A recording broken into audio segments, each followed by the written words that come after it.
Saya sapu Izara ni saya ambil, lepas tu kita sapu dekat perut, seluruh perut kita. Kita ambil genggam tangan daripada belakang, tarik ke depan, lepas tu turun ke bawah, lepas tu yang tapak tangan ni mesti kena macam ni.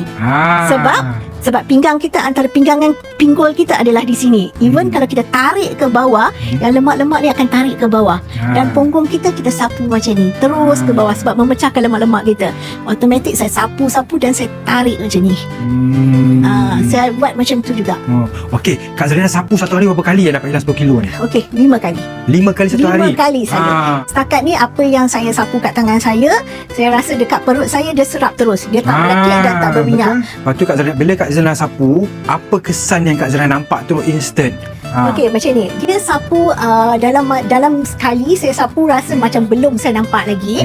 Lepas tu kali kedua saya sapu dan kali ketiga, kali keempat tu saya dah nampak dah. Dia akan nampak dia daripada saya bloated, dia akan jadi kurang sikit dia akan kurangkan. Dia akan kempiskan perut saya.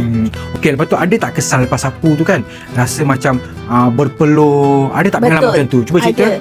Okey, masa saya sapu Izara tu kadang-kadang tempat kerja saya adalah aircon. Saya tak rasa sangat. Tapi kalau saya balik kerja, saya buat kerja ataupun Sabtu Ahad saya cuti, saya buat kerja rumah, saya akan pakai. Saya rasa berpeluh sangat berpeluh sampai baju saya lenjun kadang-kadang. Tak ada lenjun sangat tapi basah jugalah. Berjurai lah. Berjurai lah orang kata. Betul. So bila dah keluar peluh banyak tu, badan rasa macam mana? Ringan sangat-sangat. Yang hidu pula, Kak Zarina hidu macam mana? Okey, saya ambil Izara, saya letak atas tapak tangan saya. Lepas tu saya sedut. Saya tarik nafas dalam-dalam. Lepas tu saya lepas, saya tarik lagi sampai 3 kali. Saya rasa lega sangat-sangat. Saya rasa saya hidu yang paling seronok lah. Paling seronok.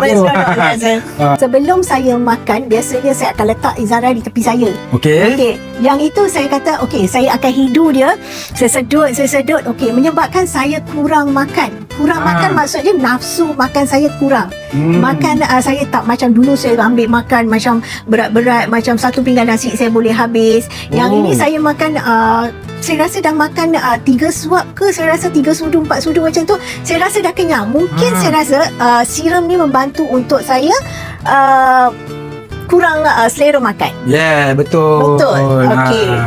Automatik dia hilangkan kita punya karbo apa yang kita makan seperti roti, mi goreng tu semua benda-benda karbo. Automatik kita dia bagi hilangkan selera makan kita macam karbo. Gula macam saya cakap tadi, saya suka makan aiskrim. Automatik saya kurang makan aiskrim dan sekarang tak ada aiskrim dalam petik air saya. Alhamdulillah sangat-sangat di usia saya yang 50 tahun sekarang ni, saya dah mencapai berat badan daripada berat 67 kepada 57.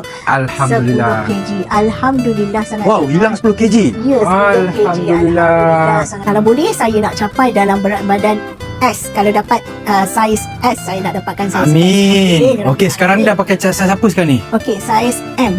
Daripada XL to M. Alhamdulillah, tahniah. Alhamdulillah. Honestly saya cakap jujur, memang saya rasa saya suka sangat-sangat dengan Izara ni. Bukan sebab saya nak kata pasal apa, sebab produk ni memang bagus. Sebab saya dah banyak sangat-sangat saya pakai produk, macam-macam produk. Sedangkan saya dah pergi Slimming Century pun saya dah pakai. Okey, produk-produk diorang pun saya dah pakai. Tapi saya rasa Izara paling the best of the best. Memang the best of the best.